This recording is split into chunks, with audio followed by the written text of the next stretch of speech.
And we are live here to chat about the finale of Flash, the end of the Arrowverse, an end of an era. Hold on, let me just flash my feed on screen and for free at that.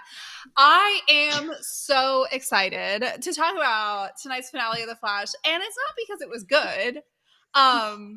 It was, we'll get into it. It had its highs, it had its lows, it had, it's nothings.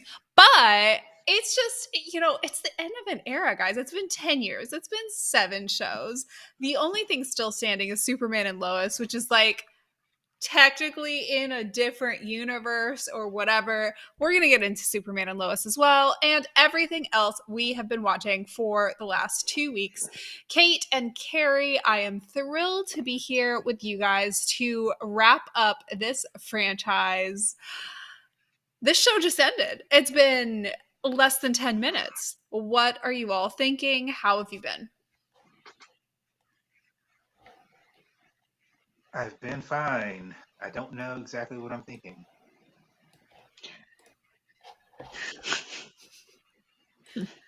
Kate, are you thinking that you have self-respect and don't want I've to been watch? fine, and yeah, that's exactly what I was about to say. Well, I, for one, do not have self-respect, and I did watch The Flash consistently, never more than a couple weeks behind at any given point over the last however many years. And Carey, you have done the same, and we have been through some high highs, some low lows, and we were chatting about it a bit before tonight's finale aired. And you were talking about, how there's some seasons where you thought really highly of it, some seasons where you were like, what is going on? And this season, I think for a lot of it, we were kind of maybe a little bit more on the what is going on train. But I want to get your initial reactions. This is live. Nobody's had a chance to scroll all the tweets and read all the reviews. This is fresh. What do you think? Usually when there is a series finale, particularly after a show's been on the air for 9 seasons, 10 seasons, whatever the case may be, I always have a definitive feeling, good or bad, about what I just saw, and I'm just a bit indifferent, and that's not great. I don't feel terrible about it. There were some good things that happened. Um, my personal feeling is this: I may have a different perspective after I watch all 4 episodes of basically they broke the finale into 4 different episodes. So if I have an opportunity to watch them together, I may have a different sort of holistic feeling about it. But the bigger problem that I have for the entire season is that I don't feel like they used the entire season to build to what we got here. Um, and I know that they had a number of things to try to do and wrap up. It just felt like with 13 episodes or however many episodes, the final season, this is the final season going into it. It just feels like there should have been more connective tissue from the very beginning to the end. There were sort of leaps in power sets, skills, abilities, personalities, and a lot of different things that happened without much explanation other than somehow Palpatine returned. You know what I mean? Right. So it left. I know I'm rambling a bit, but it's left me a little bit empty, and not in that empty because it's gone, but sort of empty, and I just don't know how to feel about it. Some of their choices felt like they were without intention. And I say this, and I want to preface this by saying I will have some high highs to pick. There were some funny moments, there were some sweet moments. I enjoyed even moments that probably everyone else will find cheesy, like Joe singing to his granddaughter, which kind of like came out of nowhere. I thought it was super sweet. Fight me. I think he has carried the show on his back and is very well deserving of a super gratuitously cheesy moment. But I don't want to break your chain of thought, but here's the thing: that when he was holding Nora, Yeah. I was like, I thought he was singing to her too. But when you watched him, he was not singing. That was his Yeah. voice you heard singing the It was song. like a But in recording, right? right, but in the actual I thought he's going to grab the kid and sing to it, and that would have been fantastic. But I'm like, why are we listening to a track of him singing when he's holding the baby when he could just be singing to I her? think they were And trying he to make it wasn't. artistic so that they could. Okay, so first of all, I agree with you. That was not the best like editorial decision, but I think they were trying to make it artistic so that they could use his track to play over the Barry and Iris montage. Now, this would have That's been fair. more meaningful if they had not done that, and if we as viewers again had been invested in Barry and Iris. So we're seeing Iris's father holding their child. He's singing like that is a poignantly sweet moment without any other explanation. You don't have to put a fan video over it. But unfortunately, with Barry and Iris, you do because we're not invested. So, because we're invested in kind of this kid, I guess, in the sense that like you want good things to happen to all newborn babies, right? And we're invested in Joe because once again, he's carried the show on his back the entire time. They're using that moment in order to prop up a weak spot. I get why it's done, but a gratuitously cheesy moment, I'll allow it, even with my ice cold heart and everything. However, the villain is the actual plot of the episode for whatever it's worth. And again, I don't give a crap about case of the week. I don't care about most of the Flash villains in the sense that I don't need them taken down because half the time I'm rooting for them anyways. If I'm not rooting for them, they're just chaotic, whatever. But we have sort of this like all-star villain team up as an excuse to have cameos of all of the faves, but it felt purposeless, and I'll tell you why. If you were going to end the Arrowverse with like an all-star villain team up, you would want them to face off against an all-star hero lineup. And that's just something we don't get. We don't get the Cisco. We don't get any of the, key play. We don't get Wally. We don't get any of the key players from other shows. We don't get any of that as our all-star lineup. Yes, we do get Caitlin at the end. And that was fantastic. Love it. 100 out of 10. Once again, and let me not go down this path, but that's where the chemistry in the episode was, but whatever. Anyways, we get some returning heroes, but we don't necessarily see them face off against this villain team, so it just doesn't have that same like meaning to it. So the ultimate plot of the episode, but could I pick out a few good moments? Sure. I've lived with the bar on the floor for a while. I can always find a favorite. So let's go. So we're not negative Nellies here. Let's talk about like the high points of the episode for you. What were they? Well, I loved Caitlin returning.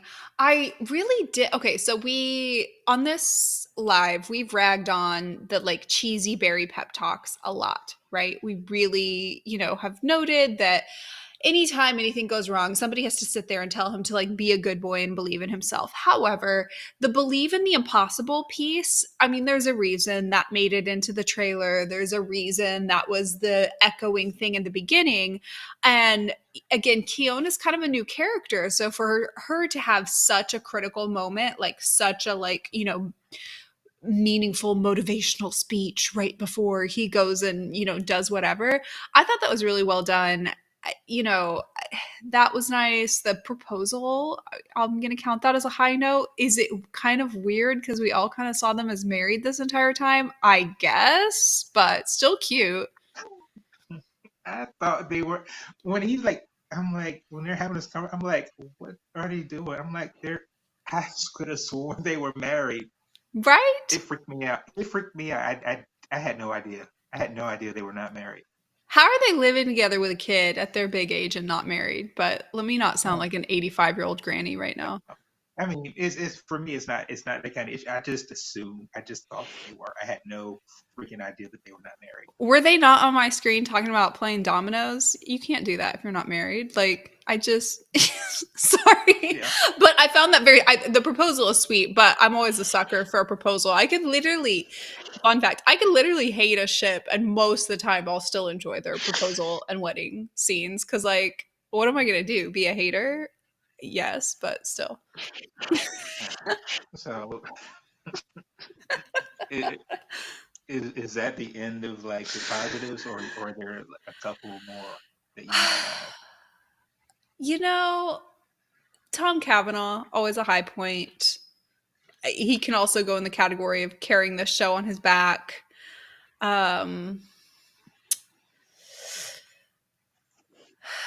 Allegra and Chester, you know, they're not the most appealing ship on this show to me. They play a little too much into this like dorky Big Bang Theory energy where I'm like, this is written about nerds by somebody who is not a nerd, and like you can taste it, but it was still cute. I appreciated that she saved him.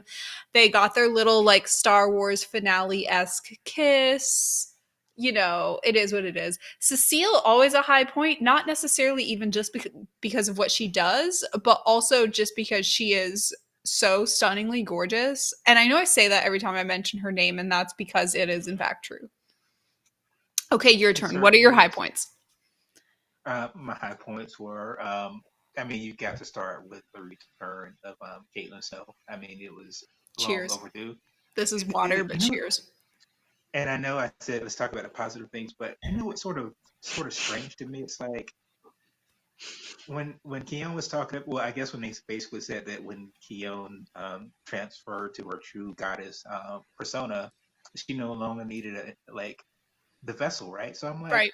was Caitlyn always sort of in there, like, stuffed down under subconscious levels, like, oh, woe is me? Like, I don't know. I just thought it was strange. But anyway, no, it I was feel a like great Keon point. brought Caitlyn back to life because Uh, Keon inhabited a dead yeah, body. But yeah. because Keon is a goddess and a grower and the whole thing, I think that she, by virtue of being in Caitlyn's body, brought it back to life. But that reunion scene, like, listen, I think they're pandering to me specifically, but I'll take it. You know what I mean? When we keep saying goddess, I keep looking at Kate's face, and it feels like it's like happy that Caitlyn's here, but it's like, what does it count? Well, yes, they're goddesses, and she is not. So there's that. Every time you guys describe an episode of The Flash, I'm listening half and just utter, what is this show? Half and like, am I having a fever dream? Kate, you'd be so happy. The one character that you liked ended up being like the most powerful, like winningest person there. Like Caitlin Snow ends up being the What? person to Me? you winning. I know, shocked and surprised. Okay, She basically became Mother Nature, I suspect, in many regards. She did. The goddess of Earth. you guys, we have a comment in the chat. Hey, Martin the that's Flash like a reference to a different character by the same actress. Martin the Flash in Sorry. the chat says, "Hey guys, just popping in to say hi. Haven't watched yet, but man, I'm worried going into it. Can it finish strong or do a typical Flash overload of corny love story and too much squished in?" Well, Martin the Flash, if I can pick out some high points, you're going to pick out lots of high points. Don't let us spoil you at all. Enjoy your finale. Stormy in the chat says, "Hi everyone." Hi, Stormy. I am assuming you did not watch The Flash, but I would love to hear your opinions on the finale regardless. Okay, Carrie and Kate, I am sorry for interrupting. That's all the updates from the chat right now. Please continue. So maybe there are a couple more things that I really liked from the episode. Anytime you're gonna give me some Mary J. Blige, like "Love Is All We Need," I'm good with that montage, and so that. And the funny thing was, I was just coming back, and so it was starting to play, and I was like, "Is that a commercial going back to the show?" Because it just kept going, and I was like, "Oh, that's cool. I dig it." All right, so that made me happy. It's always nice to see the entire team family together having a good time because the Flash is a bright sunshiny show and they need a bright sunshiny sort of finale to it, so that was cool, and I really like that a lot. um i i I kind of like the fact that when our heroes faced off against the Legion of Zoom, I liked that they had a well coordinated plan of attack. It was actually very fantastic, right? But I don't know where that came from. It's like, when did they put this plan in place? When did they practice it? Because they had been apart for so long. But to the positive, it was nice to see how incredibly functional they were when they are at their best. And at the Mm-hmm. end of the season, at the end of the series, they should be. And that was really cool to see. Because let's be honest, when you're basically the very last episode, you've got to wrap up the villain element like in 30 minutes so you can do all the happy stuff on the other side. So Mm-hmm. it was nice to see them well connected and had a fantastic plan and they coordinated and executed. Nice to see that. Um, I know this is probably maybe controversial to a degree, but I did kind of like the end where he had an opportunity to share the Speed Force, and I'm not one of those folks who's like a comic book person and knows everything about people that he shared Speed Force with, but it is just sort of nice to sort of see him take that opportunity to demonstrate a power and ability to share and open, because that's sort of what he's always been about, right? Being open and sharing. So it Mm-hmm. was sort of nice to see that too. Um, And it's let's nice see. because to me, I feel for the past 9 years, he hasn't. It's not a Barry issue, but they have not portrayed Barry as somebody who we feel was really living up to the expectations of the powers. In many instances, not just because of what he did not do, but also because what he did do. And I think there's something gratifying at the end by having him share powers with others, despite, I mean, it is already a universe where there are other metas, and it's not really that big of a deal, but we can be left with some hope that, like, if we're not satisfied with the way Barry used these powers, perhaps we will be satisfied with the way somebody else would use these powers. So that was kind of nice. I i will i will say the entire premise of the episode where the villain is trying to, quote, end Barry's bloodline felt a little removed from what the heart of the show is, because the heart of the show is so unattached to an idea of bloodline. We have Barry raised by a father who is not his blood father. We have other instances of found family or adoptive family. We have Barry, mentor, theoretically at least, others, and interact with his Speed Force kids and his adoptive brother, and he kind of mentors him, and then whatever. The idea of the finale having to do with his literal bloodline being passed on just felt a kind of distanced from what I think key priorities in storytelling and like what resonates right now are, but it also felt very distanced from the entire premise and concept of the show, which is supposed to be this sort of like quirky found family type of thing.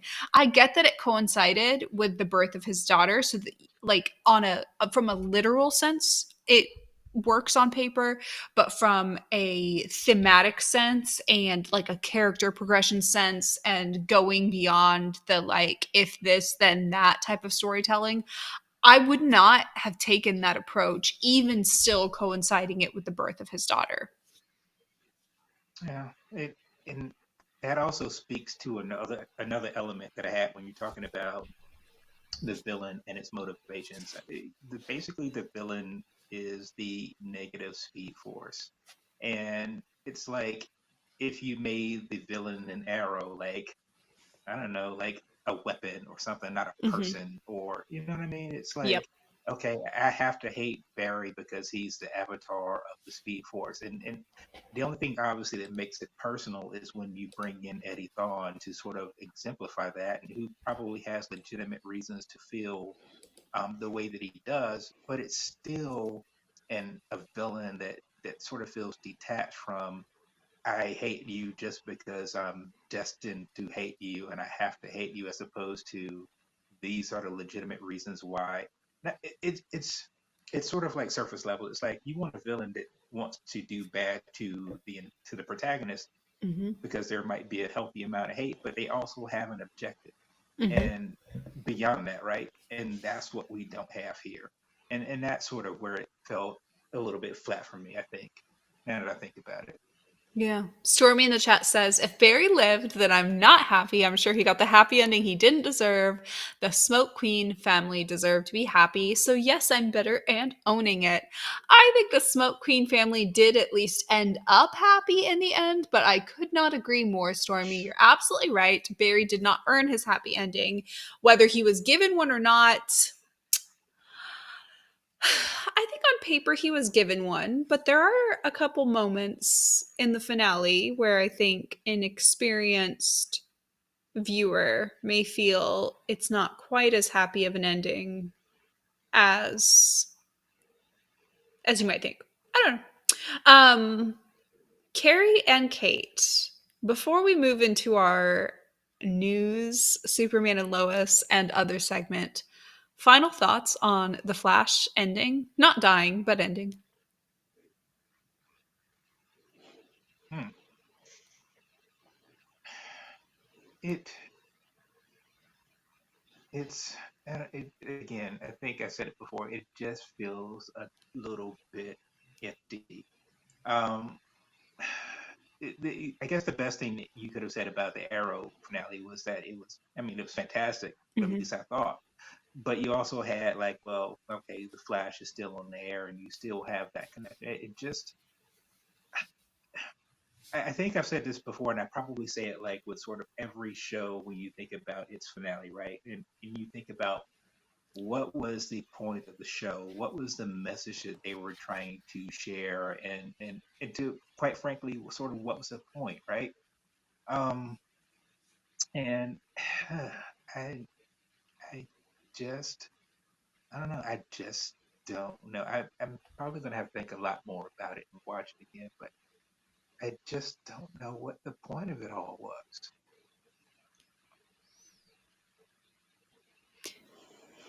Kate, any thoughts on this franchise that you broke up with ending?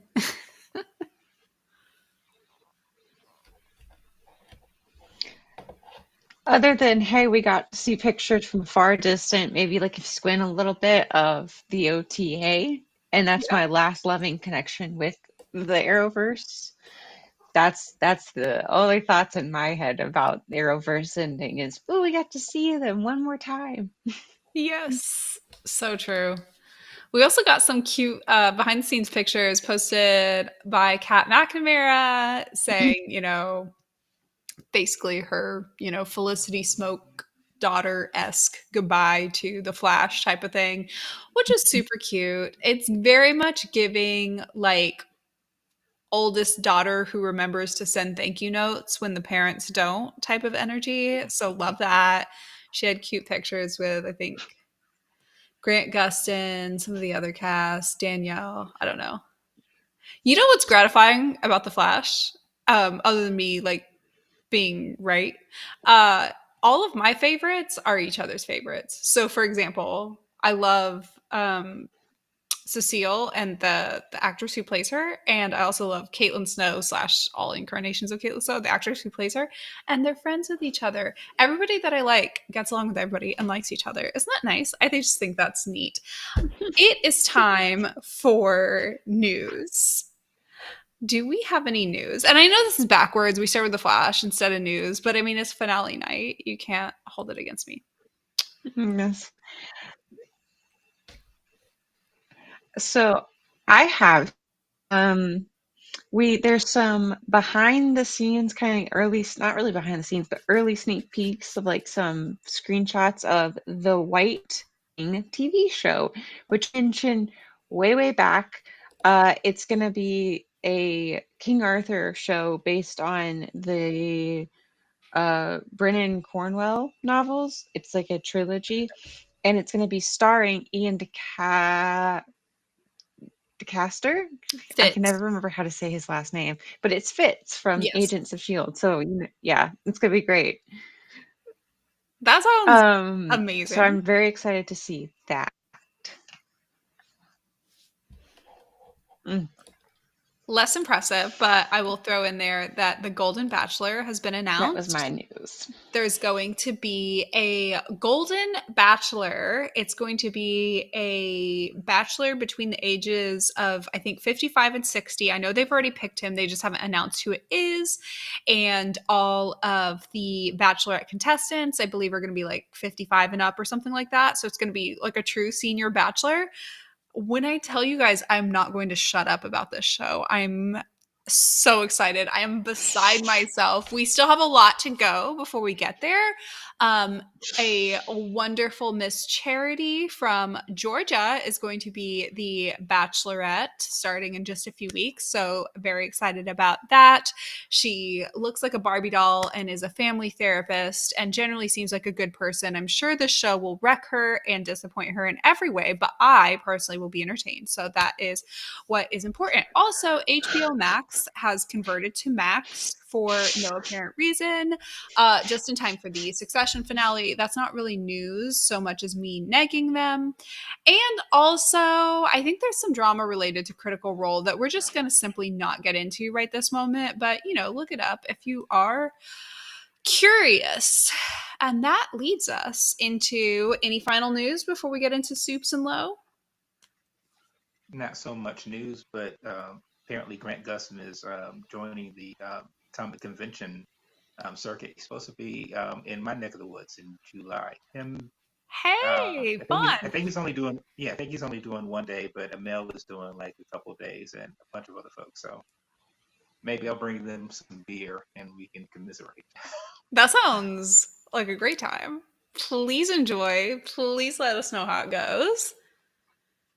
There was a convention, I'm sure you all saw this last weekend, that had Stephen Amell, David Ramsey, and Emily Bett Rickards all in one place at the same time for panels and pictures and so on. And that was quite a blast from the past. Very fun, arguably more culturally important than the Flash finale. Stormy in the chat relatedly says, giving some love to Emily Bett, rocking the brunette hair. I miss seeing her on TV, but I'm glad she is happy. OTA, how I miss them. Completely agree, Stormy. Also, not gonna lie, seeing pictures of Emily Bett on my timeline with brunette hair and glasses kind of threw me off because we all thought it was Kate. Let's just call it what it was. Let's move to Soups and Low. Who was cutting onions, Carey, during the latest episode of Superman and Lois? That was beautiful, incredible, 100 out of 10. All of the things that I normally wouldn't, pay attention to, I was still paying attention, even just the side stuff. Everything about this episode was wonderful. Obviously, I loved the main dress storyline situation going on with Clark and Lois themselves and the very real and extremely adult struggles that Lois was going through and the romance and the pain and the beautifulness and the flashbacks, but also the Romeo and Juliet moments with Natalie and her Romeo and everything, and the brothers trying to get on the same page after potentially threatening each other's identities. There was so much to love in this episode. I'm sure you can tell what I thought. What did you think? Oh, if I had to give it a rating, it was a 10 or 11 out of 10. I mean, it sort of pains me because I know this is going to sound like being mean, but it just feels like this show is wasted where it is because it's so freaking such good quality, man. And it bugs me so much that the CW has such a fantastic jewel of a show and they can't find a reason or a way to trumpet it and keep it and market it and promote it and give it everything it needs. But to your point, I mean, the the writing, the acting, the directing, the pacing. I mean, it was just so good, man. Just so freaking good. And that last scene, um, it reminded there was I think it was last season. It was the episode when they were basically sort of recapping Clark and Lois's ship and how that started and all those things going to the very, and it was just they're just so freaking good together, man. If there was just an episode of them sitting in the living room, like sharing stories and just talking to each other, I would probably watch that for an entire episode and not think anything about, hey, there's nobody else here. He never turned into Superman. They're just so freaking good together, and it's so natural. And it's, I mean, when you have something like that, it's hard to mess it up, right? Um, so long story short, stop rambling. I thought it was one of my favorite episodes of the show. I thought everyone, even if you hated what John Henry did, or if you hated the stance that Bruno Mannheim had, you could certainly feel and see both of their arguments. And Mm-hmm. when you have people who you can sort of feel are coming from true and honest places, and you can understand their motivations and their reasons and their frustrations, um, that's just good stuff, man. Because it wasn't like you were saying to yourself, "Why are you being so stupid?" It's like, no, we're not being stupid. We're just being true to our emotions and our reality, and that's just good stuff. You don't always get that. Mm-hmm. You really, every scene, they didn't let up on the, I guess, empathy and emotional intensity, but it would change depending on what whether you're looking at the, again, the brothers versus Natalie reuniting with, the villain's son, or is it the villain, or is the villain just trying to take care of his wife? And is anybody really a villain of who we saw? And if so, who, it's very, and then we see echoes to what Lois said a couple episodes ago, where this is her big bad. Her big bad is this cancer, and for Clark, that's also this constant reminder that she is human, unlike him. And there's this there for I would assume, and I can't speak with authority on a topic like this. This is a very, like adult thing that surpasses my experience, but we get the sense that something like this, where one partner has this extreme illness and the other partner does not, and is in a supporting situation, while it can bring people closer together, there's also this inherent rift in that one of you is going through it. You aren't really going through it together. You can handhold and support each other and try to go through it together, but ultimately there's this rift. And then in this context of Superman and Lois, there's this greater rift, because not only is she going through it alone, it is something that is unique to her identity as a human that he doesn't share.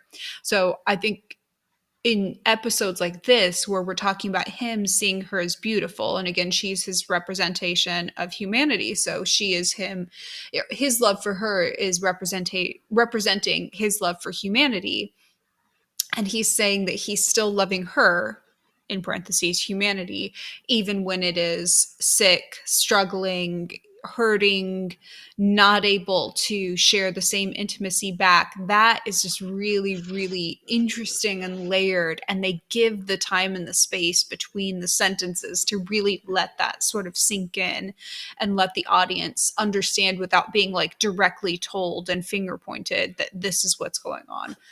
Loved it. Incredible. Loved the scene with her and Lana as well. Yeah. That was a lot of really specific, like, I don't think I've ever seen on just like regular TV something quite that detailed in terms of like a true human bodily experience, of like when they were talking about their relationships to their body and just very specific things, like YouTube don't flag my video, but like boobs developing at different rates or whatever. It's just like it is not something that you see discussed in like a responsible and friendly and empowering way amongst like adult women on TV. Right. And I was really happy that they got to share that moment, because I think we had this conversation before. The fact that that Lana was now in on the secret, the expectation was that they would have these sorts of moments, and maybe they were just saving it up for this, and that's fine. But it's freaking fantastic, right? Um, so I'm trying to think, and it's funny because we're talking about this episode, and sort of we were, and I hate to compare it to the Flash, but we were like, hey, let's try to pick out what was like really really good about the episode, and now it's like I'm trying to pick up something that maybe I didn't like or appreciate, and I can't. It's funny because we're talking about how great this episode is, and we have to talk about like the person who wasn't there, right? That would be Kyle. Oh, well, I mean, that's why it was Was not perfect. If I had to pick was not in out, this episode. if I had to pick out a problem in any episode, it's going to be Kyle. So his absence automatically kind of helps it bump up to a 10, you know? What do you think about the lingering Lana's arm on John Henry's shoulder that basically says, yeah, they're going to be a thing, and we don't know why they're not one now. I've always sort of shipped them, and I hate using that word because but I've always shipped them. I think it took a backseat for like a couple of episodes. It It's did. like They it's started so teasing like it a while back, but they kind of let it linger, you know?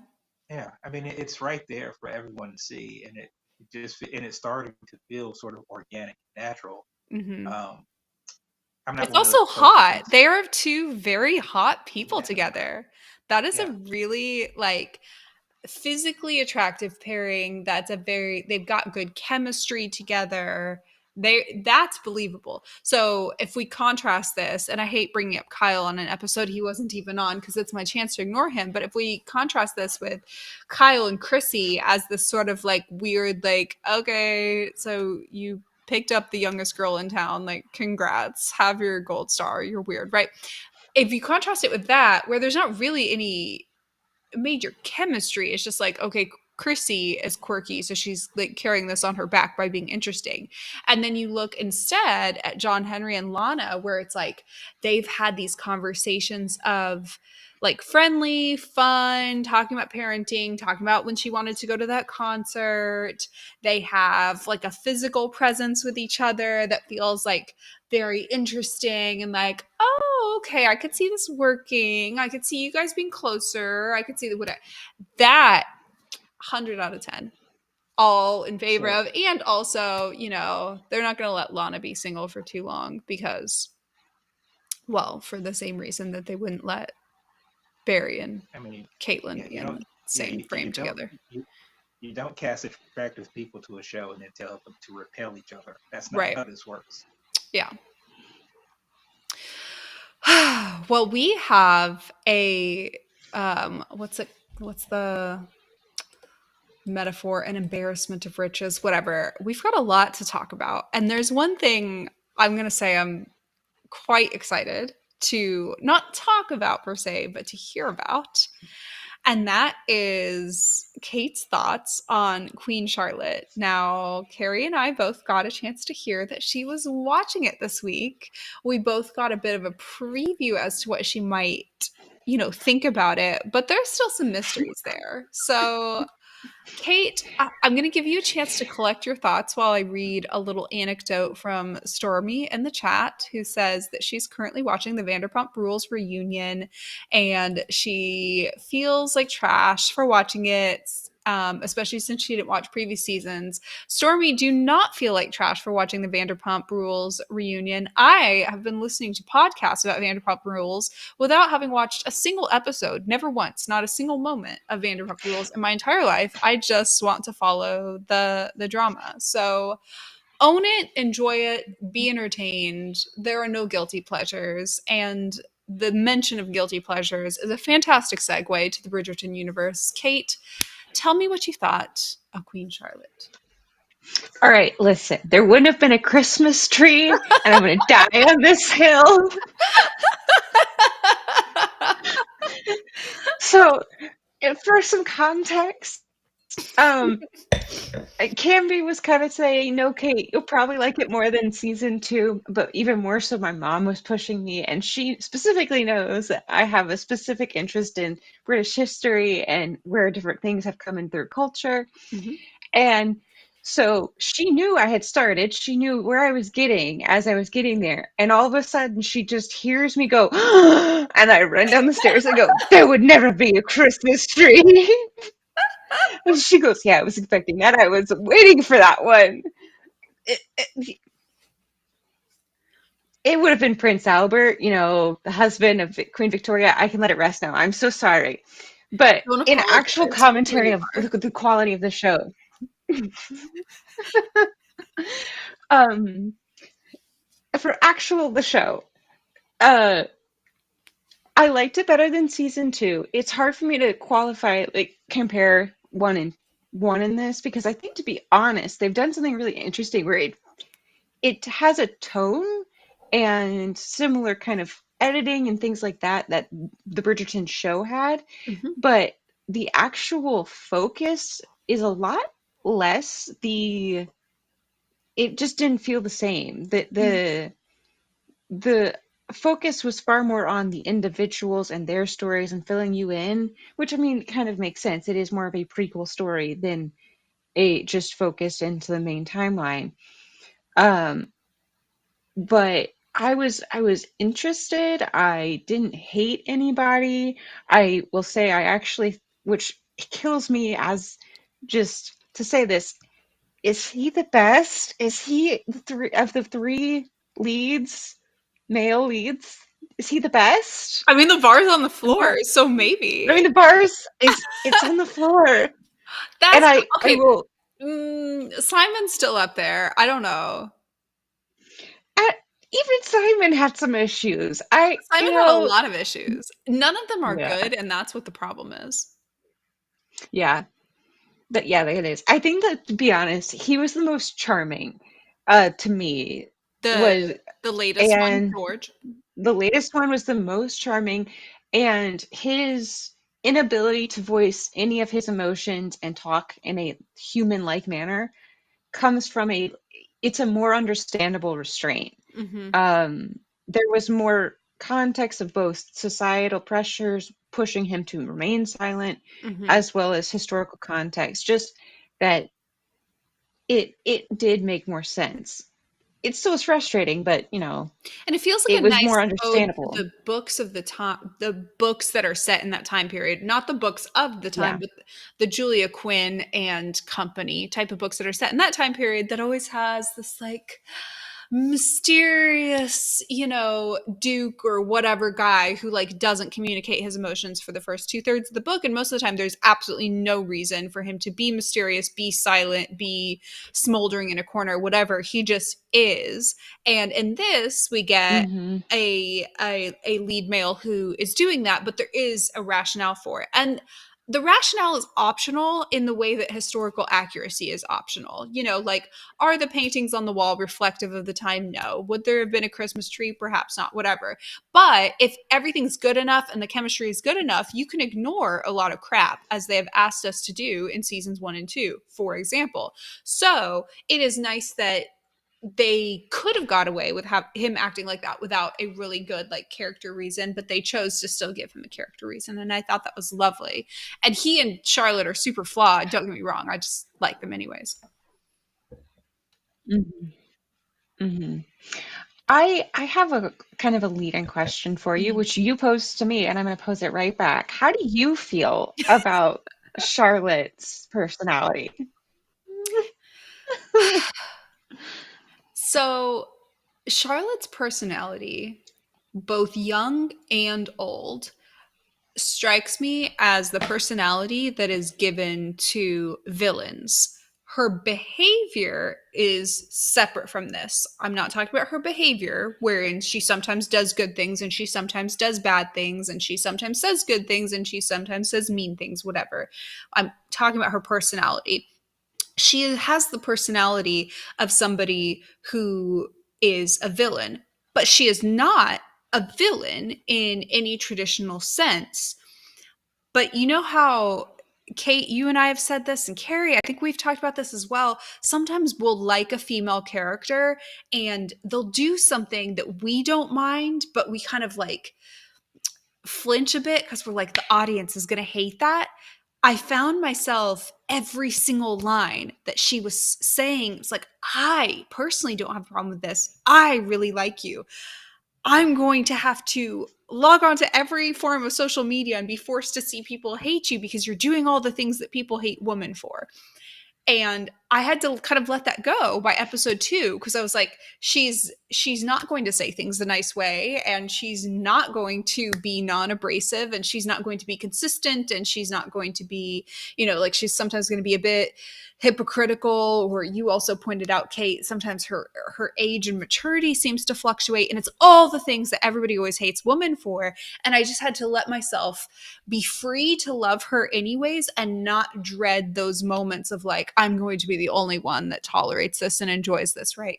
And I think to an extent, not that it matters what anybody else thinks, but I think to an extent, a lot more people reached that point as well, whether they reached it middle of episode 2 or whether they reached it by the end, but they reached that episode of like, okay, I get it. Like, she's not ever going to become Pollyanna in the end. We're allowed to like her for how she stays the whole time. That's my take. What's yours? Okay. I agree. I just really wasn't kind of on the same page of where my attention was focusing. My attention was really, really focusing on the disconnect between showing and telling about her personality and her behaviors. Because it was more of a royalty focus compared to the other past seasons, because it's basically season 3 of Bridgerton. I don't care. She was far more removed from, the happenings because of her position and everything else. So she got to interact with far less people than the other shows would have them female lead interact with. You get a lot less of a honest, girly conversation because of that. I mean, she had the other women with Lady Danbury, but even that was so much more of a structured, you are basically a hired friend for me, is kind of the understanding for her for a large portion of that initial friendship. So you never get to really enter her headspace in the same way you got to enter the other female leads. Because of that, I think they really struggled to show the complexity of, I am a headstrong woman who has, the typical personality traits of something that might be anti-hero villain, and a young woman who does as she's told. Because she never actually did, like, everything that she was asked to do, she did. Yeah. And there was a massive disconnect because of that.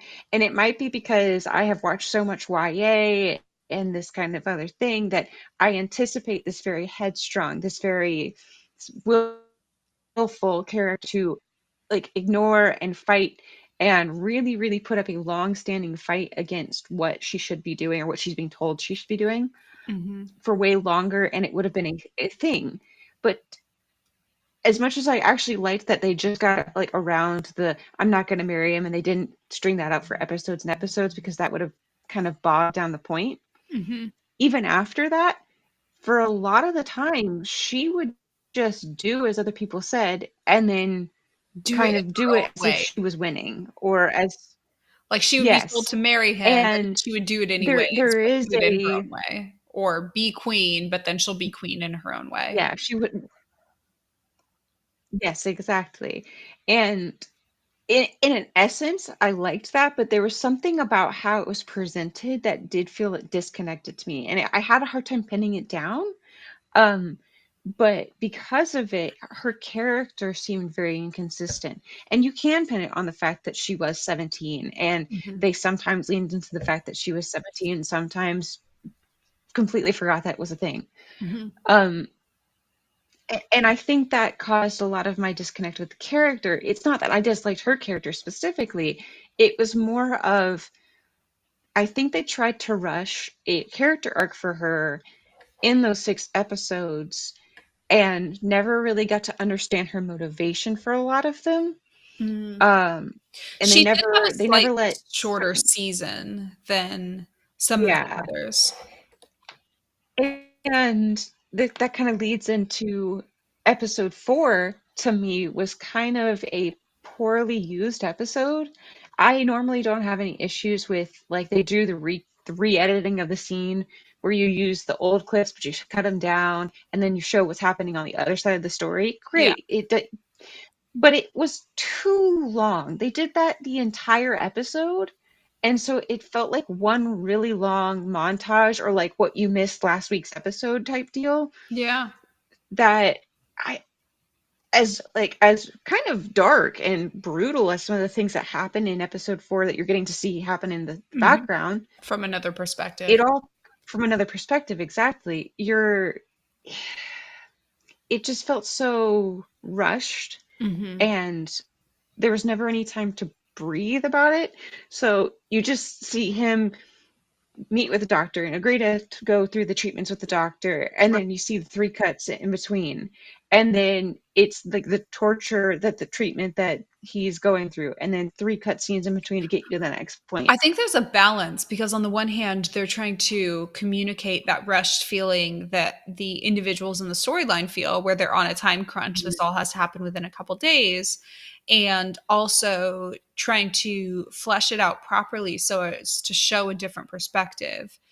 That by the end of the season, when we finally see those moments where they're pausing for a second and whatever is left of them is there and they're under the bed, or the few moments that they get together, it comes in such stark contrast to like the rat race of the earlier parts of the season.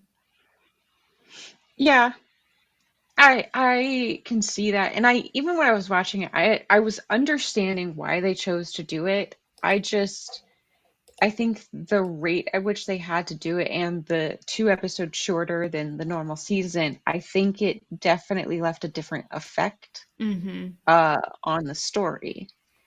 I'm Um, interested to see what elements of this sort of like change tone that you're referencing carry over into the actual season 3, because this technically was a spin-off, when we mhm, Penn and Collins season. yeah. But we only have 9 Well, minutes left, so I can't get into Penn and Collin right now, I guess. okay. Then I'll just ask you, we've discussed like the main story. How did you feel about the Lady Bridger, or not Lady, Lady Danbury storyline? I loved her. I did not love the affair, and I think that's an unpopular opinion. I So, felt she was above that, and also I didn't like in that particular context how his I don't know. They took such pains with so many of the characters to not truly villainize them, but to show, okay, this person did a bad thing, but here's why, whatever. And then it just seems they mhm, go way out of their way to show his wife as demonized in order to excuse his affair. And I would rather they have dealt with the racism and the sexism and internalized sexism of women at the time without it being associated with, and because of that, there's an affair. Like, if we're going to deal with racism and sexism, deal with it as that. Don't deal with it as we're using this as an excuse towards an affair storyline, because it almost makes it seem like, well, this cancels out. And mhm, that's not how that works. We're talking about a time where there, mhm, historical inaccuracies, but we're talking about a time where there was systemic structural sexism and racism, and no amount of affairs that women at the time endured canceled out whatever racism or sexism that they were upholding or putting out there. So it just felt like a very false equivalency. That was my struggle. But Lady Danbury herself, yeah, I loved. What about you? yeah. I loved, just because she's one of my favorite characters in the Mm-hmm. show, from both timelines. I was very intrigued because it was a very different side of her personality when her husband was alive. It was the more like, you got to see the more youthful, like, I'm surviving a situation I don't want to be in and making the best of it type deal, with, the king's mother, who it plays the king's mother in every show that has a king mother. It's great. Um, but I feel the same way about where they fully led that storyline, but I will say there was something, to me, honestly quite compelling about them having the walk. So if they had left it at a walk, and allowed her even to have developed feelings for him, but him not have crossed any lines. I would have loved it, but it's that one. It's Yes. even inferring that there was a bit of an emotional affair going on, but left it at that. I would have been okay. But it was that crossing the line and making it all about once he, came into the house. I'm not here. That scene kind of ruined It what they were doing cheapened it. with. It cheapened. It Could did. not agree more. Could It did. could not agree more. Because then it also kind of, because I was okay with her also having that flirtation with the queen's or the brother later on, because it allows her to explore a different portion of why she's still unmarried. Yeah. But it still also cheapens that side of the story too. So if they had cut that one scene, much better, much better. Completely agree. I can't wait for season 3, even though I know I'm going to be disappointed. I know I'm going to have a laundry list of complaints.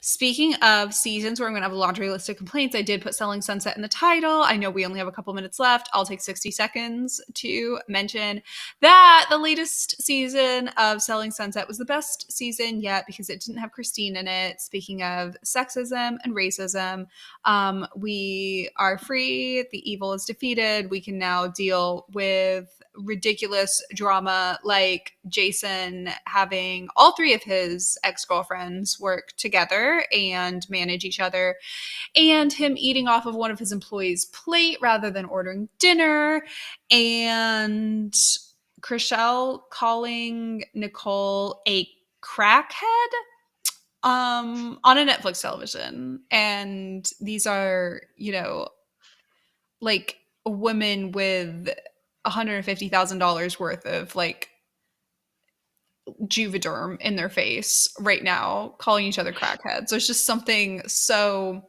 chef's kiss ironic about it. Just loving the tone, loving the revisionist history essentially of Selling Sunset, of pretending that this is about, like petty, rich, pretty 40-year-old women fighting with each other, and not about the like absolute psychological torture that Christine put them all through for the past couple seasons. That's been great. I now give each of you 60 seconds to talk about, per my notes, Fear the Walking Dead and A Small Light, but you can also choose whatever you want. Carey, I'm going to put you up first. You have 60 seconds on the clock to talk to us about Fear the Walking Dead. Well, I don't know how much I want to say about Fear the Walking Dead, because if you're familiar with any of these zombie apocalypse shows, you know that the zombies aren't the real enemy. It's Ooh. people who create these totalitarian regimes who think they're doing good things, and all they're doing is oppressing people. And we're made to suffer an entire season of our heroes being oppressed. And certainly we know they're going to get their comeuppance, but until that happens, it's just miserable drudgery of television. And the reason I watch it is because it's the last season. I've been with it since the beginning. I have to see it end. So there's my pitch for Fear the Walking Dead. If you've been watching it, you can watch till the end. If you haven't, you don't really care. It sounds like you It's suffered just, through it the way I suffered through The Flash. And by that, I mean I didn't really suffer because Caitlin was there the whole time. All I do is win. Sorry, had to get that out.